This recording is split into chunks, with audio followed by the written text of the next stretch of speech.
You see that basketball hoop over there? This is actually one of the first places I actually picked up a camera and started filming something. Okay.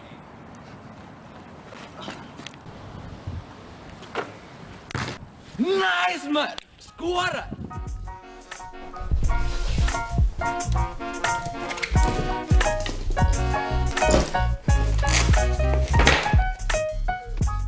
No way! I can't believe we still have this. This camera right here, I don't know anything about it, honestly. My dad bought it sometime, and as a kid in my early teens, I just found it and I thought, hey, let's make movies.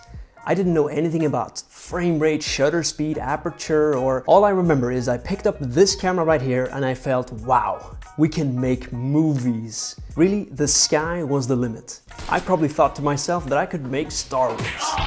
Yes! Yes! Things can sometimes be so simple when you're young. You just decide to do something and then you do it.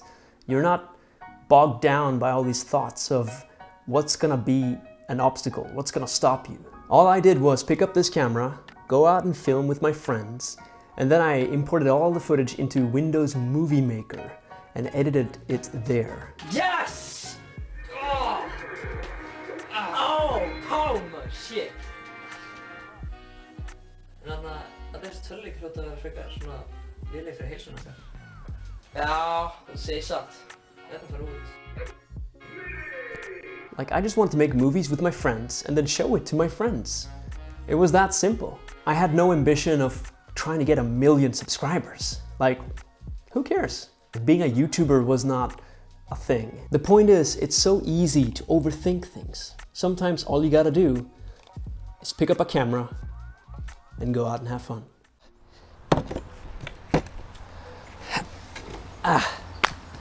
Hey, how you doing? So, I'm back in Iceland, and now the weather's nice. Just a moment ago, it was crazy. It was windy, rainy. That's just the way it is for Iceland. The weather just changes like that. But to me, it's very refreshing compared to the always hot and sunny Dubai. So lately, I've been seeking feedback from another YouTuber because I want to improve my craft making YouTube. My assumption was that if I have somebody who's mentoring me and watching my videos and giving me feedback, then that's gonna optimally motivate me to try to be better all the time. And I'm probably not wrong about that. But what happened was unexpected, because lately I feel like I've had a bit of a crisis.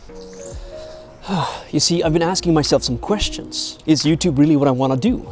Is this what I want to pursue? Is this really what I want? And I think this is a common pattern within my personality. I have had a history of jumping between things very often and not giving myself enough time to be in one area, to develop myself within that area. So coming back here to Iceland, I feel as if I'm able to put things into perspective, because this is where it all started.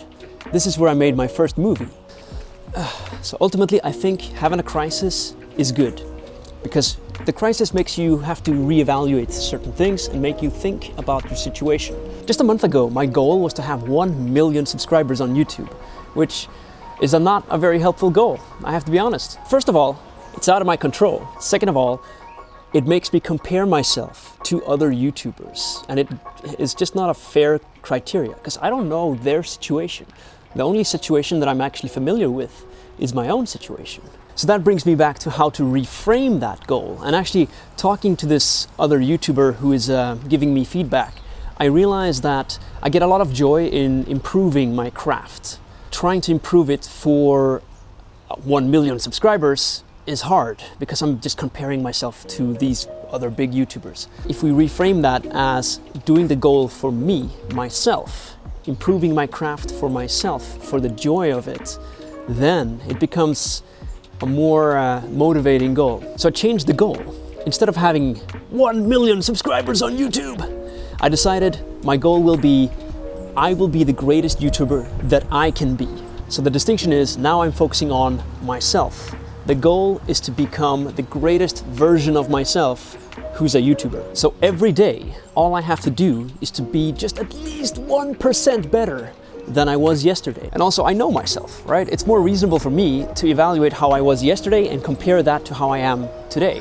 Whereas I don't know the situation of other YouTubers. I don't know what they're dealing with personally or professionally. So focusing on myself and how I can be at least 1% better every day, that is motivating, and that's a real goal. So recently I made a poll asking you what you want to see on my channel, and I asked if you want to see tech reviews or travel videos, which you prefer, and an overwhelming majority of you want to see more travel and vlog content, which is understandable. A lot of you found me through my volcano videos, not through my filmmaking, camera and tech review videos that I did in the past. But here's the thing, I'm still interested in filmmaking and camera gear and all this stuff. And those videos that I made in the past are still performing pretty good, like on a lifetime scale. So the situation is that now I'm getting an audience from both sides, right? The people who want to see more Iceland volcano and people who want to see the filmmaking gear stuff. So of course I'm going to continue making both of them and just follow what's relevant to me. Because in the end I'm making this content for myself, otherwise I'll just have another crisis. I really enjoy making travel content, but it's not always what I'm doing at the moment. So I'm going to continue doing what I'm doing, travel filmmaking. That's like one word to encapsulate the whole thing. And I will continue to improve my craft and stay in close contact with people giving me feedback, people who are where I want to be right now. So, and if you want to be along for that ride, hit that subscribe button and I'll see you in the next video. Bye-bye. Oh, actually, before you go, just now that I arrived in Iceland, the volcano started erupting again. It's almost like a sign. So I'll be going to the volcano tomorrow. There's gonna be at least another volcano video. So for those of you who want to see that, stay tuned.